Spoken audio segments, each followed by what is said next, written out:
Welcome to another Kings of War battle report. 2,000 points. Nightstalkers versus Empire of Dust. The scenario was dominate. Alright, as in most of my battle reports, I actually only play with the models that I own. So in this case, this is the models I not only own, but I have painted. So there's two hordes of skeletons, two regiments of mummies. One has the Aegis of the Elohi, one regiment of scavengers, two bone giants, a monolith, a soul snare, one cursed high priest with surge, healing, and the shroud, another cursed high priest with surge and the tome of darkness, and the last thing was the idol of Shobik. All right, the Empire of Dust army I played the other day had significant shooting in it, and so really wasn't fun for either one of us, honestly. And so what I did is I just switched back to this list, and it's except for the soul snare is the only shooting in the list. And so I thought this would be a little bit more fun to play against, and that's part of playing the game, is having fun. All right, the scenario was domination, so I deployed my Empire of Dust to try to take advantage of that.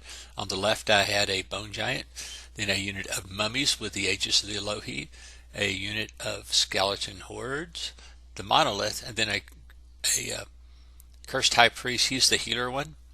Then in the very middle, I had the soul snare, another horde of skeletons, a Shobik. Then over on the right, a regiment of mummies, and behind them was the surging cursed high priest, and then a bone giant, and then a unit of scavengers. The Night Stalker army had two of the void lurkers, both deployed on the right, and a planar apparition, and then three hordes of scarecrows.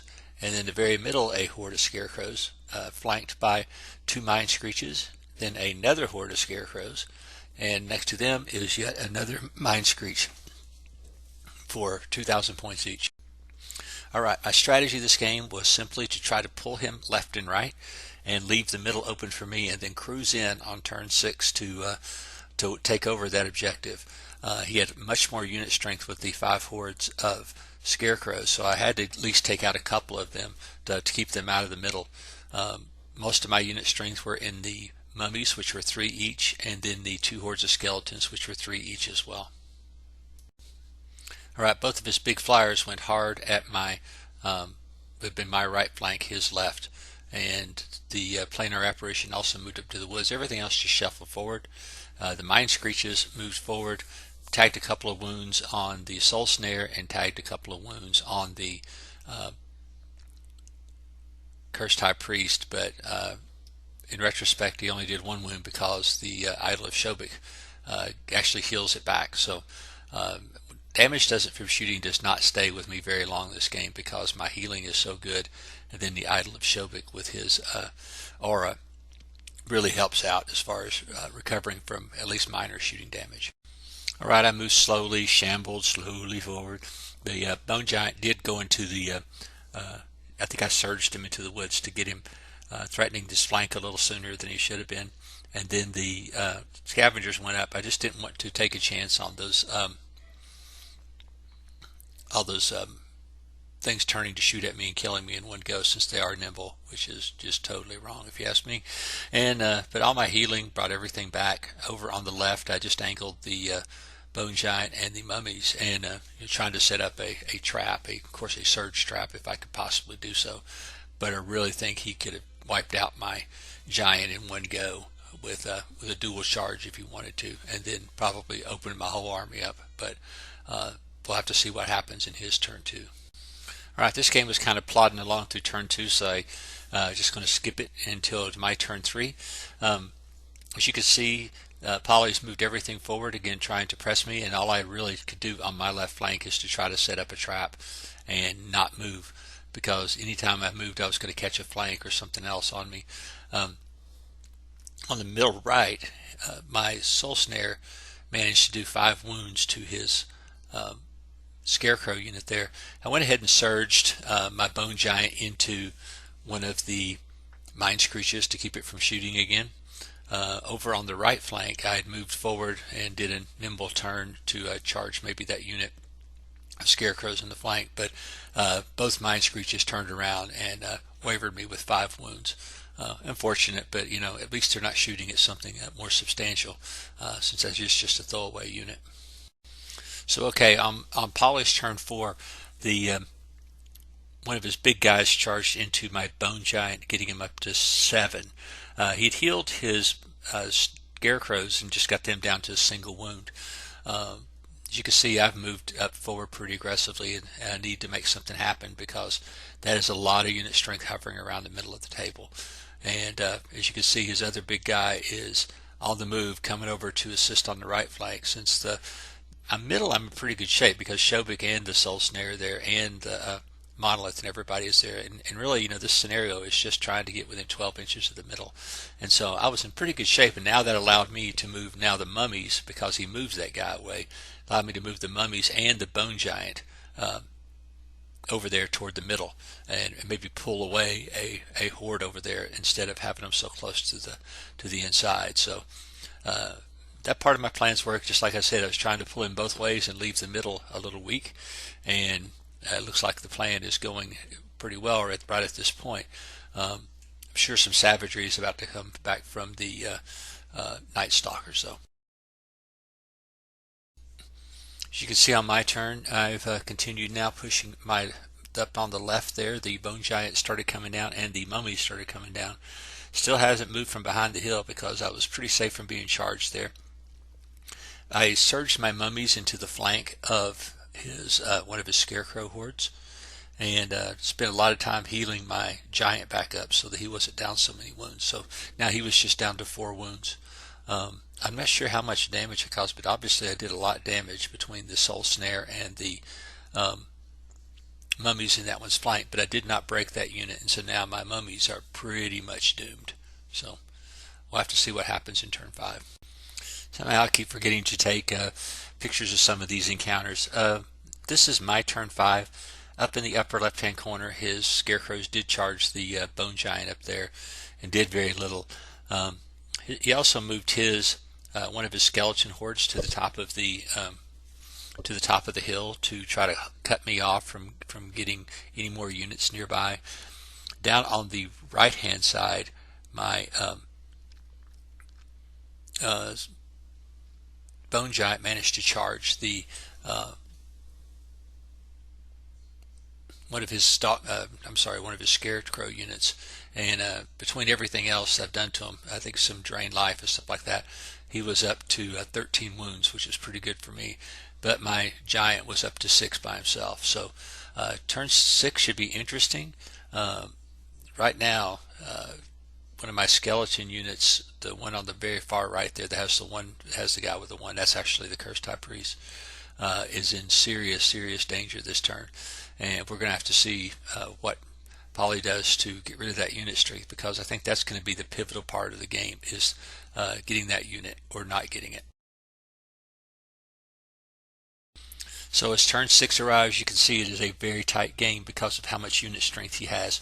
Down on the right hand side, he managed to flank charge my skeleton horde and front charge him with one of his big guys, and that got him up to, I think, 10 wounds. But with Shobik standing there, that wasn't going to really do too much to him. Over on the upper left hand side, the bone giant continued to battle it out with his scarecrows up there. Got it up to 4 wounds, which was nice. But right now, he's trying to cram everything he can to get to the middle. You can see all of his mind screeches and his planar apparition are trying there to get unit strength. Down the bottom right, his other big guy had managed to kill my giant, but he was now kind of stuck out in La La Land, and really couldn't recover to get back for turn 6 to help him out with unit strength. So in my turn 6, I had to, like I said, claw back a little bit, and so I ended up charging his scarecrow unit that was on the objective. I charged him in the flank with Shobik, unit of skeletons, and the mummies on a frontal charge, actually destroying that unit and planting me there right in the middle of the table. Since my skeletons had survived, I would really almost consider that a win on the bottom right hand corner. I think I healed them up, and now they were only down to 3 wounds from the 10 they had before. Up in the upper left hand corner, the bone giant held up the scarecrows, which was what it was supposed to do, and the end result here is a win for the Empire of Dust. So here are my final thoughts of the battle. I limited myself this game using just the painted troops I have here at the house. Actually, I think I have more, but this is the ones that I have placed in my army box to take off and play my friends with. This army was a whole lot weaker with the in the shooting phase. I mean, I just had the Soul Snare, which actually did great and wavered. I mean, actually killed off one of his scarecrows with just a late game drain of 3 wounds and took them out. So that was a big win, even though that little bit of shooting it did help. My best thing here I did this game was just to solidify my plan to take the middle with those 2 skeleton hordes and the mummies. That was my thought for the end game. But in the other part of the thing is I deployed kind of centrally just to get right at the objective, because I'd just as soon take him on from the front than from the side. And the way that I moved my army actually kind of pulled him away from the objective, which was what I wanted. I mean, my skeletons hit that objective basically intact between my healing and the aura on Shobik, and so at the end game I was in pretty good shape. I hadn't really lost that many troops. Matter of fact, I don't think either one of us lost any troops till like turn 4 or 5. It was just, we were both kind of playing cat and mouse. And my deal though, I was just going to roll in on that objective on turn 6. That was the whole thing for me. As far as Polly's army, I think there's a couple of things he could tweak, and he and I talked about it after the game, and I think he's going to. The 2 big guys I really thought could have eaten me alive because of the. I think they could have double charged that bone giant on the left flank there and killed it, and then just continued killing units. I really couldn't have done much about it because this army isn't like my other armies that are set up to handle big flyers quite so easily. But I guess the pressure that I put on the right flank, though, forced them to kind of come across the table and bolstered up there, because I could just as easily have punched his right flank and then started rolling the line, and which would have been okay, because then my guys are facing toward the flyers most of the time, if that's what happens.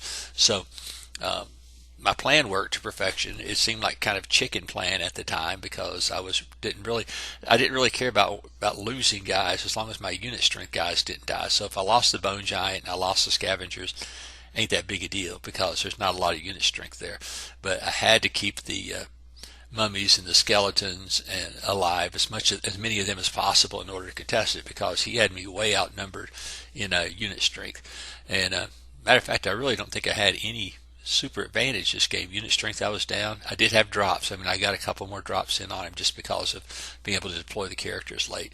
But I mean, it really didn't give me any advantage. So anyway, I mean, the game was tight. I mean, I think in the end it was like 11-9 or some ridiculously small margin of victory. So I mean, we both played very, very well. I just happened to just have I think it may be a better plan toward trying to get the middle than he did. And in his defense, I don't think he had the movement right on his scarecrows. I think maybe in the last edition they had Shamble or something. In this edition, they do not have Shamble, so he could have probably jumped on that middle objective way sooner than, because I mean, there was no way I was going to get there without having to surge everybody, and I tend not to want to surge just units out, because then they'll just get flanked. So I think maybe that if he had done that, I think he would have easily got this game won, because then I would have been trying to drive him off the objective while at the same time getting flanked by the all of his big guys, and then shot by those mine screeches. So in effect, I got lucky. I'll just say it, that I won this game by luck, just because of that fact that, you know, his guys didn't probably move as fast as they could. But, you know, just like anything else, when the guys got surged, you don't want to go moving willy-nilly out there and just get yourself pinched off and killed one at a time either, which tends to happen to me when I play against surge armies, which is, you know, I get out there and I think, oh, I got this made. The next thing I know, something's in my flank and rear and my unit's dead. So there is a nice thing about moving forward fast, but then on the other hand, you kind of want to keep your battle line intact against surging armies, which is exactly what he did against me. I couldn't really use the surge to get a whole lot of good flanks and stuff like that, but I did use the surge to distract him and kind of slow him down on the right flank over here, and I think that's what inevitably won the game for me.